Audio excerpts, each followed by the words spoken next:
Thank you for joining me on another episode of She Leads Now podcast, where we help career and entrepreneurial women gain the tools to develop a success mindset, create winning strategies, build collaborative relationships, and take bold action towards creating impact and fulfillment in their lives and careers.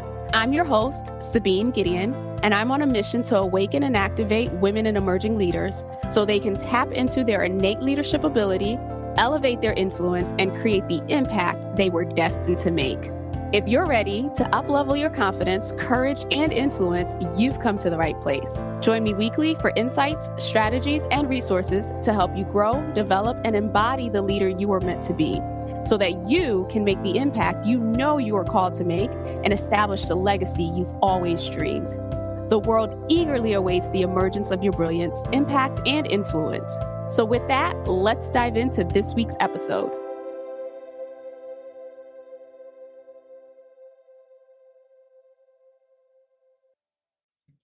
Hello, and welcome to another episode of She Leads Now. I'm your host, Sabine Gideon, and I am thrilled to be with you again for another installment of the Building Social Capital series.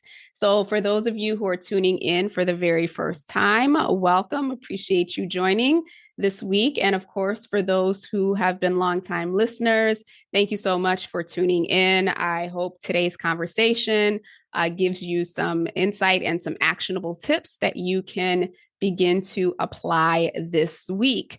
So for those of you who have been tuning in and you've tuned into the series that I've been hosting these last few weeks, you know that the focus has been around building and cultivating relationships to help support us in the things that we want to do, to certainly support us in accelerating our growth, amplifying our impact, and then really being able to do all the things that we want to do in a way that does not leave us feeling burnt out, stressed out, or ready to give up on our hopes, our dreams, and our desires.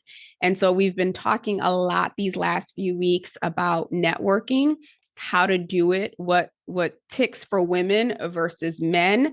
Last week, I shared with you just a brief overview around optimizing your LinkedIn profile.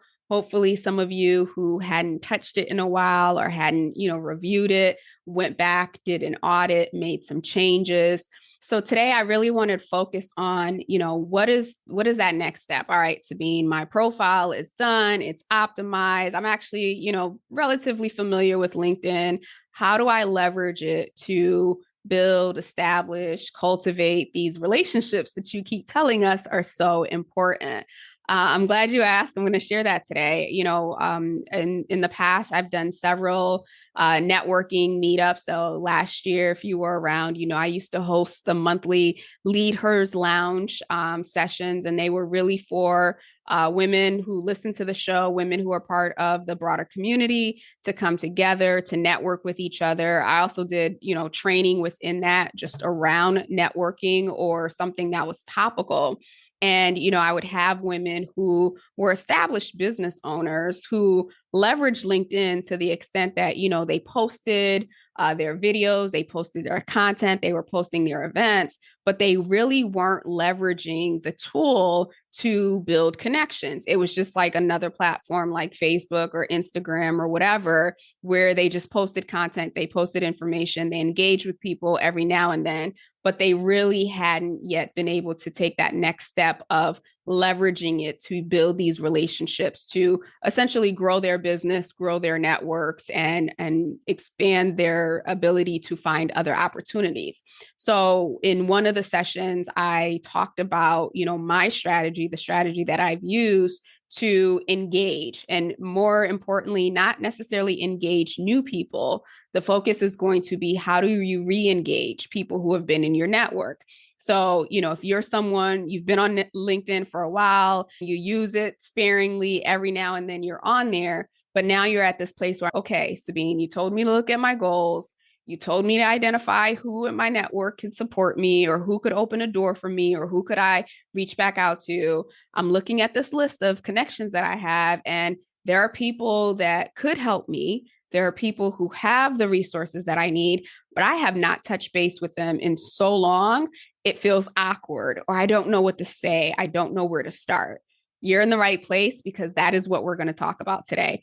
How do you re-engage your network? The information that I'm going to share today, you can either do this via LinkedIn, or you can do it via email or phone if you have their email or phone number. I'm going to focus on LinkedIn because I know most of the time we don't necessarily always keep people's email addresses, but if you have the email addresses, same thing applies. You can use it either way. So one of the strategies that I apply in my regular, and I think if you listen to the first session, I told you that I have a system. And the reason why I have a system in place is for two reasons. I know myself. I know that if it's not scheduled and it's not something that I have that is easy and that is repeatable, I will forget or I will procrastinate on it. So this is where that honest truth of know thyself, right? Know yourself enough to know where are your pitfalls and what are the things that motivate you? What are the things that might cause you to get sidetracked? So because I know myself, and as much as I love networking, when you're running a business and you're doing all of the things, it can fall to the wayside before you know it, and then you're trying to figure out, okay, well, how do I how do I pick things back up? So I've learned that for me, in order to make sure that I am consistent and also so that I am authentic with it, that I need to create a system. I need to create times in which I do these outreach and that I am available. Because the one thing that you don't want to do, which I have done in the past and I feel horrible, is, you're reaching out to people to reconnect, and then you get busy because you didn't schedule it or because you didn't have the time. And then you have people on hold for 2 to 3 weeks after you initiated contact with them. So I've done that. Not a great feeling. I've had people do it to me. Also not a great feeling. So that's why I've put these systems in place, and I'm sharing them with you today so that, again, because you have big goals, I don't even want to say if, because you have big goals this year, because you have things that you want to achieve that are going to require the support of others, I want to share the strategy that I have in place to help support you in making it easier. So here's a scenario. You are looking to make a transition, and this transition can be, you're looking to move over to a new company, whatever, or maybe just in your business, you're looking to do some business development. There was this old teaching back in the day, and I think a lot of coaches still teach it. But they'll tell you to make a list of 100 people, right? A list of 100 people that you've worked with in the past, that you've connected with, that you've done business with, you name it. Make a list of 100 people, and that 100, you can either, create it directly on a spreadsheet, or you can pull your contacts off of LinkedIn and go through that and identify 100 people. The next thing that you're going to do is to reach out to these individuals. And here's the mindset behind this. You're not reaching out to them to ask them for anything, at least not initially. If you go back to the first episode that I did on this, I believe episode 95, the goal here is not to ask for a thing, especially if you haven't talked to someone for 5 or 10 years. Imagine if you were on the other side of that, right? And somebody hadn't touched base with you, in so long. And then all of a sudden they're reaching out and saying, hey, can you do me this favor? You'd probably be put off by that, right? So that's not what we're trying to do here. We're trying to build and cultivate relationships. And relationships require that we put in some work ahead of time. So you make your list of 100 people. Now you have this list, you're going to reach out to them. If you have their email, great. If not, look them up on LinkedIn. You're going to check out their page, right? And for the most part, yes, they're going to know that you were checking their page, which is a good thing, because if you had dropped off of their memory, now you're going to be sparked back in their memory. So you're going to check out their LinkedIn page, see what they're up to. Like, what have they been doing? Have they changed jobs, or have they started a business? What's going on? What's going on in their lives? So from there, once you've gathered that information and you kind of have a lay of the land, so to speak, of where they are today, you're going to send a message. Now, obviously, these are, if the list that you create of 100 people, if for whatever reason you have a name and you're not connected with them on LinkedIn, your first step is going to be to reach out and connect with them on LinkedIn. So I'm going to go off of the assumption, or if you have their email, I guess you don't need to connect with them, but I think that would be helpful because people change emails, and or if they leave a job and that email is no longer working, you may not have a way to reach out to them. So we're just going to go off of the assumption that you are connected to this person on LinkedIn. You've identified them as your top 100. You've been able to do a little bit of research, see where they are, see what they're up to. Now you're going to reach out. And I shared this earlier or in the previous episode. But what are you going to say? This is where my seasoned entrepreneurs who wanted to leverage LinkedIn more wanted to know, okay, well, how do I approach them? Like, I don't want to be a weirdo after so many years. And so I gave them the script that I use. And so I'm going to share it with you verbally, but I will also include a general one in the show notes. So if you're not in a place where you can take notes, check out the show notes. You can grab it there. So you're looking to re-engage, right? First and foremost, you can start with, hey, first name, I hope you're doing well, or whatever salutation you like to use. I always like to hope you're doing well because you don't know people have been through, but hope you're doing well. It's been a while since we've connected, and you recently popped up in a search, or you really recently popped up in my mind, or you recently came to mind, however you want to put it. So I wanted to reach out to say hello and find out how things are going on your end. Followed by, would love to catch up. So please let me know if and when you have some time to chat in the coming week or weeks. Looking forward to connecting with you soon. Your signature, your name. So very brief, 2 to 3 sentences max, right? Like you don't want to go too deep into this, especially if you haven't connected, even if you connected with them last month. Again, whatever salutation you want to use. It's been a while since we've connected. I was thinking of you, or you came up in conversation or whatever. So I wanted to reach out and to say hello and see how things are going with you. Would love to catch up. So let me know when you have some time to do so. You keep it open-ended. You don't suggest a virtual coffee or lunch or anything like that. Just the initial outreach, keep it simple. When they respond, then at that point, you can say, let's connect for a virtual coffee, or let's go out to lunch or brunch or whatever the case may be, and we can catch up in depth, right? So that is a very easy, low lift way, no obligation way also to reach out to people who are in your network, who are on that list of 100 that you want to reconnect with. Why is this important? Because on 2 different levels, right? And I mentioned it before, if you hadn't heard from someone for 5 years and then all of a sudden they were reaching out to you, you'd kind of be like, okay, what? No, I'm not going to come to coffee with you. But also, they always say, especially for those of you who are still in traditional work environments, the best time to look for a job is when you have a job, not when you are on the market. So this is a strategy, this is something that you can implement so that you don't ever have to wait till you need support to find support, but that you're always constantly, consistently keeping connected with people. And so let's just say you send out this note, and I would say no more than 7 days or 5 business days, but track it, right? That's the other thing that you have to do here. This is why it's called creating a system. You have to now track. So you can create your own makeshift spreadsheet. I've created several. But then you can say, okay, John Smith, I reached out to John Smith on Wednesday, January 10th, 2024, pending response, right? You give it a few days because sometimes people get busy. They're not on LinkedIn all the time. 5 business days go by, or maybe, a full week. Then you circle back with John, just a quick note to say, hey, John, circling back, seeing if you wanted to connect. Just let me know. And then you leave it at that. It's 1 sentence. And then you go into your tracker, you mark it, followed up with John Smith on the 17th. John Smith doesn't respond back to you. Okay, cool. John Smith doesn't respond back to you. Move on. I would say, in terms of making sure that you can be consistent with this, is if you're going to sit down and say, okay, Monday mornings, right? This is going to be my networking time. I'm a firm believer that what gets scheduled gets done.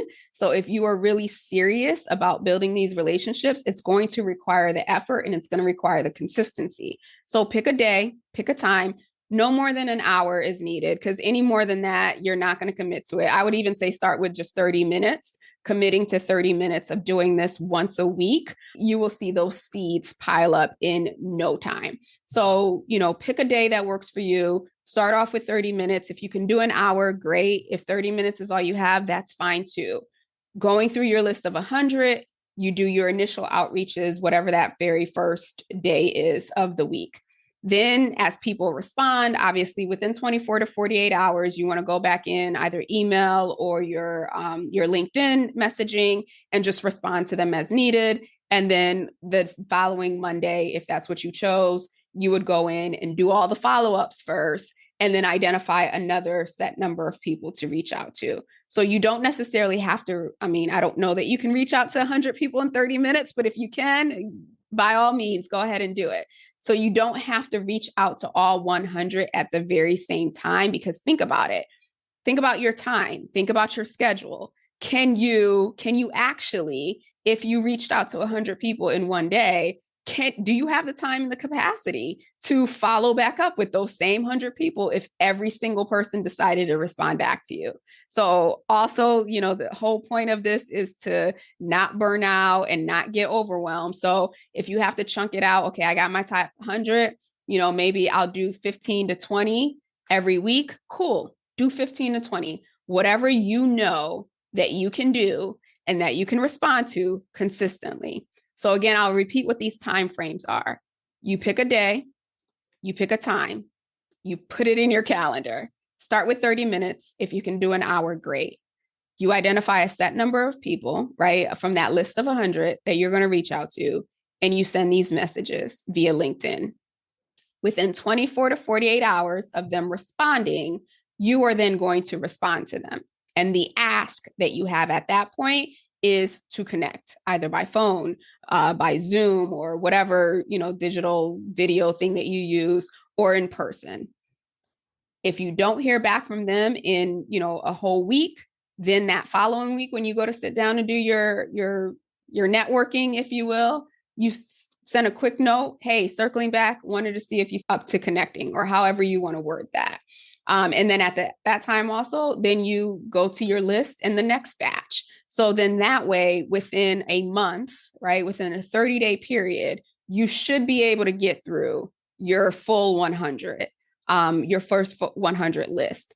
And the power behind that is now within that 30-day period, not that you have to meet with everybody if all 100, most of the time, all 100 are not going to respond, but, you start to schedule these coffee chats, and maybe you pick a time frame in your week, like, okay, well, Wednesday afternoons, I don't have anything going on. Maybe Wednesday afternoons, I reserve that for 2 to 3 coffee chats. Whatever that looks like for you, this is not about the schedule. There's no perfect way. The perfect way is the way that works best for you. That's not going to create more overwhelm. But being intentional around, when am I going to do this? When am I going to respond? You create a system out of it. You create a habit out of it. If you listen to that episode that I did on the recap of Atomic Habits, what does he say? You don't rise to the level of your goals, but you fall to the level of your systems. This is why it's important to creating a system.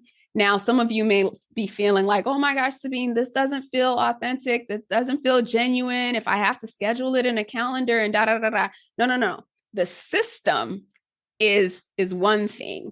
The relationship, the conversations, the follow-up, the connection, the give and the ask, that's the human side of it, right? Like you can't replace that. There's nothing systemic about that. And if you do approach that from a systemic perspective, then it's not going to work.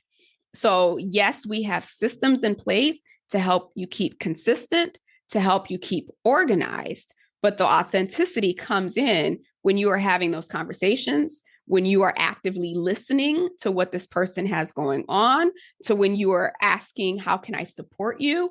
And you're giving before you're asking, and then you're following up after you guys meet. Hey, it was great reconnecting. Let me know if I can do anything for you, or if they have a specific ask that you can support. Hey, it was great reconnecting based on our conversation. Here's that resource we talked about. Or I'll make an introduction to such and such based on our conversation. So that's where the human side comes in. I don't believe that you can be effective in anything and be successful in anything without having a system in place to help you be consistent, to help you be accountable, and also to help you track.